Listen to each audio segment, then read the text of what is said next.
There is diabetes in my family. My father was diabetic, and so that possibly is the genetic link for me. But what triggered that was my personal lifestyle choices.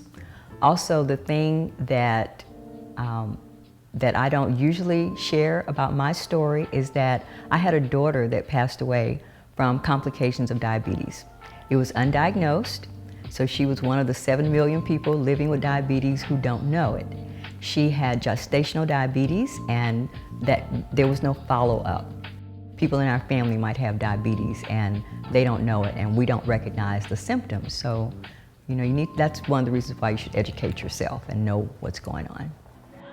In addition to line dancing to help stay fit, I also walk. I've committed to walk at least 30 minutes a day.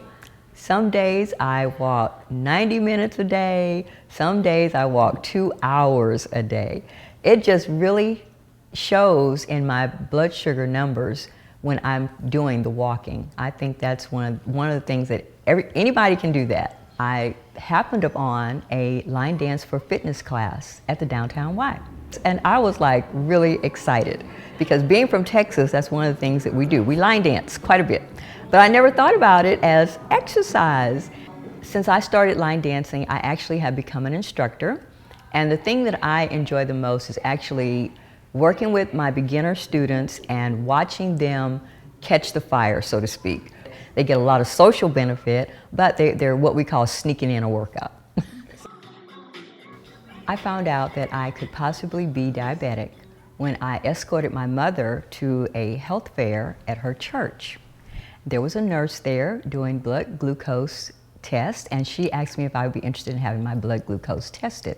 She said, "It's free, it doesn't hurt." So I submitted to the test, and the results came back, they were high. So the nurse suggested that I follow up with my primary care physician and be checked for diabetes. I did follow up with my physician. I was referred to a specialty clinic to have a glucose tolerance test done. They tested my blood sugar, and it was actually too high for them to actually perform the glucose tolerance test. So they sent me home, and 2 weeks later, I got a prescription in the mail. And there was just a little note said, "Have this prescription filled and start taking this medication." I really was disappointed that the physician's office would just send me a prescription and say, "Start taking this medication." So I kind of ignored that first initial diagnosis, and I spent about a year in denial.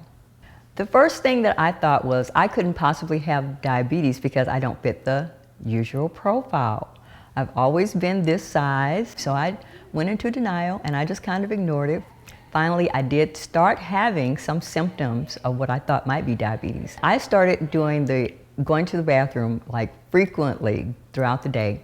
And I said to myself, why am I going to the bathroom so much? Because I'm certainly not drinking more fluids than usual. So I went online and saw that that was one of the symptoms of diabetes. So I decided to follow up.